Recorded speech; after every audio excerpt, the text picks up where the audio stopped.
call it. It's fairly one-sided. There's not a lot. It's not an argument back and forth. It's fairly one-sided. There's not a lot of Manny support in I would say, fans of the team. It doesn't appear that way on Twitter at the very least. I would agree with that. I think that from an ownership standpoint, I think yes. I think that has a lot to do with it. I think he bought this, he bought into this team. He owns a team, and I think he's putting him. Hey, he's one of ours. He's a Minnesota soccer legend, which I just touched on. But I think that is part of it. And this has become the issue. It's because I think a lot of people in the fan kingdom, the fandom, have decided that Manny Lagos is one of ours. Right. And he knows what's best for Minnesota soccer. Okay? So regardless of what he does, he is not to blame for the problems. Heath is not a Minnesota guy. And so he's to blame for all the issues. I would agree. Okay? So I mean, with your... You would agree with the argument, not with the argument. necessarily Yeah. with that idea.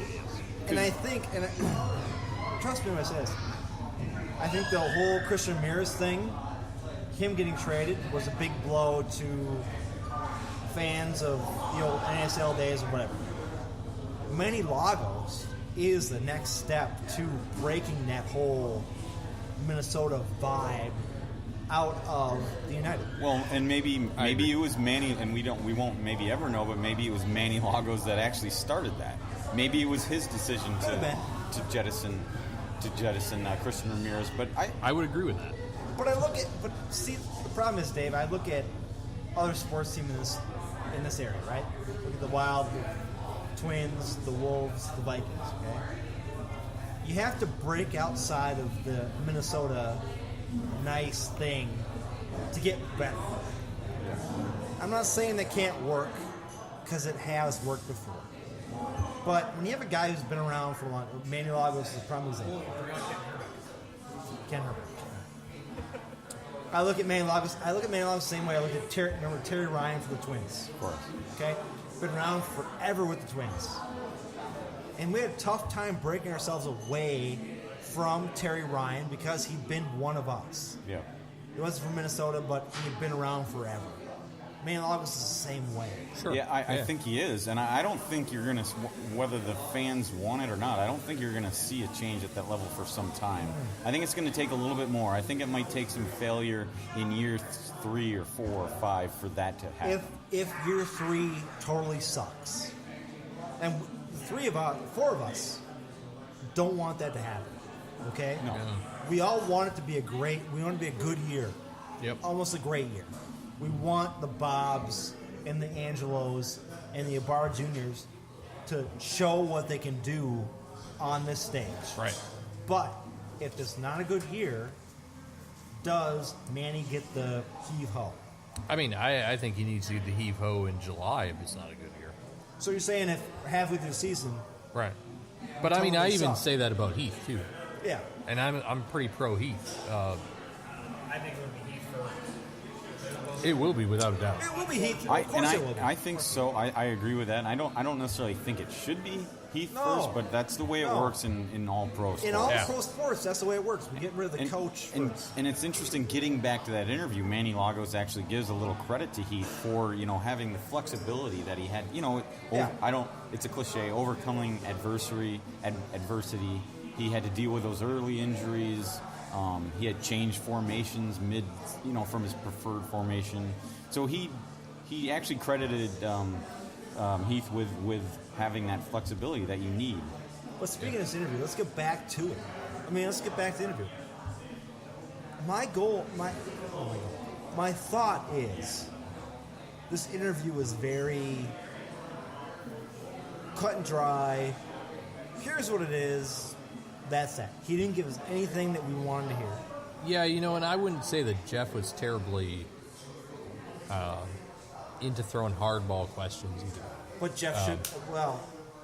and my thing with that is, too, we should talk about this. Jeff is at the Athletic. Athletic is a new form of media. He's not going to try to piss off Manny Lagos. I would imagine you're right, yeah. if it was me or you or Stevens going in there. That's a perfect question. You know, if let's say Manny Lagos was sitting at this table with us, what would you ask him?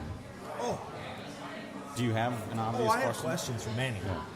I'd say, my very first question would be, why are you such a jackass? yeah. And then I think the interview would take kind of downhill from there. But I think you know, at that's the that problem. point, he'd get a growler from Alloy and he'd leave. Could you phrase it differently? No, because that's the thing. We need to have someone ask him, Yeah. why, when you're asked these questions, do you deflect? Yeah. I mean, there's a point where he deflects to blame Adrian a little bit in terms of formation, player selection. There's a point where, you know, when Jeff asked him if we were going to sign a high-end defensive midfielder, he kind of just says, well, you know, I think this is important, but he never says yes or no. And I kind of like that And- because he basically made it sound like that. Well, it's too difficult to do that. It's too difficult to find a quality player but that's in that that's position. his job. That's his job, though. That's his job. And so somebody needs to sit down and say, Manny Lagos, why are you such a jackass? Yeah. Why do you deflect? I get it. You want to, Pushing it. yeah, and, Yeah, he wants to. you want to project this concept that you know what the hell you're doing. You don't know what the hell you're doing. So let's talk about that. But I And think, if the interview goes downhill, yeah. fantastic. If he tries to throw a punch, fantastic.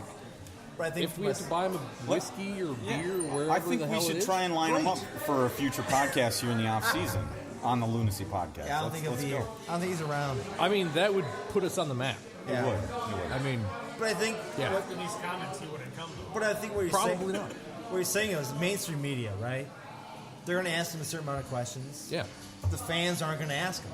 And speaking of that, he even said on the passing grade question, which I think now I removed that. Yeah, I removed that part from my notes. He made a comment that I tend to tune out the media. That's bullshit. Dude, you're the damn whatever the hell his title actually is.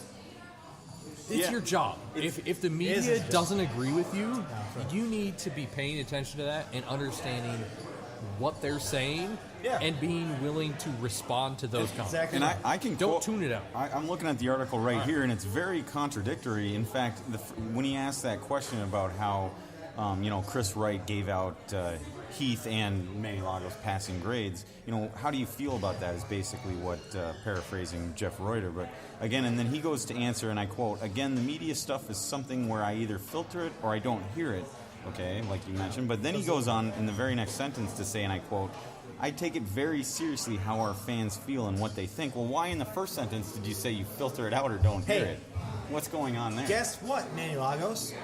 This podcast, we are the fucking fans. I think- Exactly. Yeah, We are the fucking fans. right. And we're in a way we're paying his salary because we're a fan podcast. We go to the games, we buy tickets, we buy jerseys and shirts. But it is interesting, and he basically goes on to say, well, ultimately at the end of the day, it's not about what the fans think; it's about building a successful club. And That's it's bullshit. not.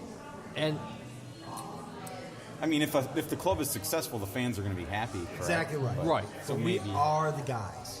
And the reality is, today, in today's world, maybe in the 90s it wasn't this, but in today's world, fans are so well informed. They have so many stats. They have such an incredible ability to Social media. understand what's going on. Social media. Yeah, the fans know what's best for the organization, We and are. you can't ignore it. We are the fans here. Okay? Regardless of how many people listen to our podcast. Something tells me I was thinking of applying for press credentials. I don't think Yeah. we're going to get it. But here's the thing. I know. We wouldn't get it. Not yet. But still, You got a 3-year plan, right? still I'm saying, though, we talk for a lot of people here. Sure. Dark Cloud's not included. Because Dark Cloud's people Some are... of them. Some of them Some of them are coming around. Yeah. I'm saying is we're a fan podcast. What we talk about is things that other people are talking about Yeah. around soccer in Minnesota. Right. Okay? So you better fucking listen to us. Okay? Right. I mean, it's not like the opinions we give are our very own opinions. They're generally shared. I mean, if you get out on Twitterverse, they're generally shared by a lot of Exactly people. right. And in fact, if anything, we're a little tame compared to what most people on Twitter, especially. I agree. We're not as pissed off as most people are. Yeah. But I can get pissed off about Manny Lagos because the guy, he's been here for a long time. He should know. Yeah, he had a grace period. He had a grace period up in Blaine. Okay, nobody questioned what was going on when him and his dad were doing things out in Blaine, Right. and hanging out and having a good time. This is the big leagues now. Right. Okay, this ain't NASL. Right. Okay, I mean, this is MLS. and we need to point out that NASL doesn't even exist anymore. No. I mean, that's what we're talking about here. NASL shit the bed yeah. and disappeared. We are in Major League Soccer. Whether that- people like Major League Soccer, whether they compare it to some other European league or whatever, it doesn't matter.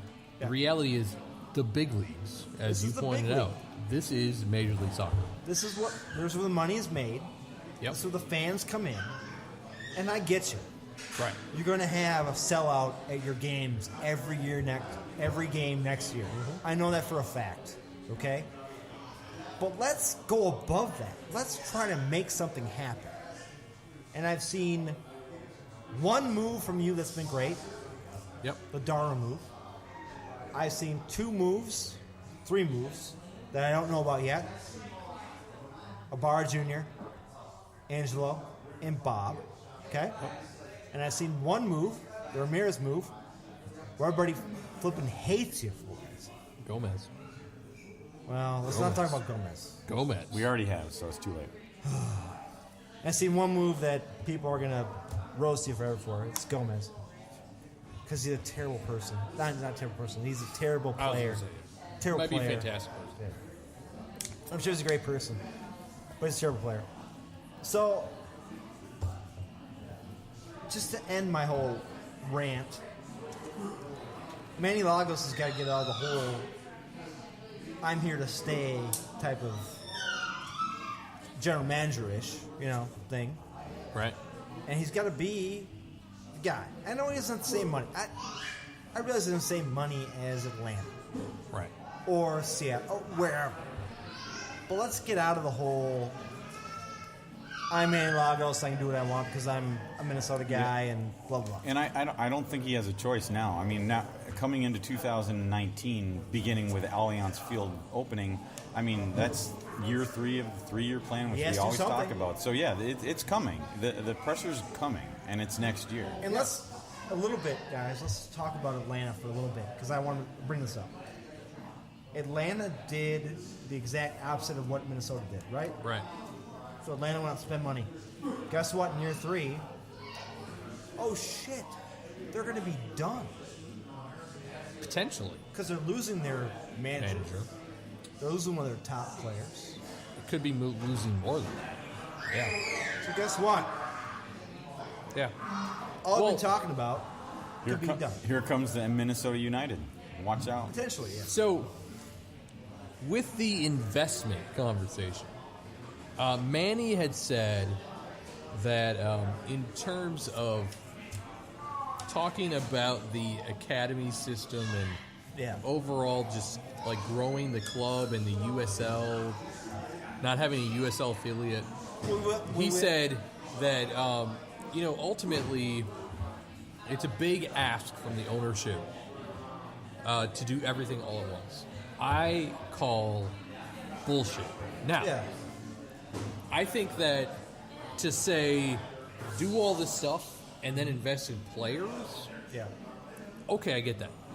But did we need to spend $30 million on a fucking training facility? No, we didn't. No, we didn't. And it's one of those things where it's like, okay, how about you spend $20 million and you put that other $10 million towards your academy system or towards the USL affiliate.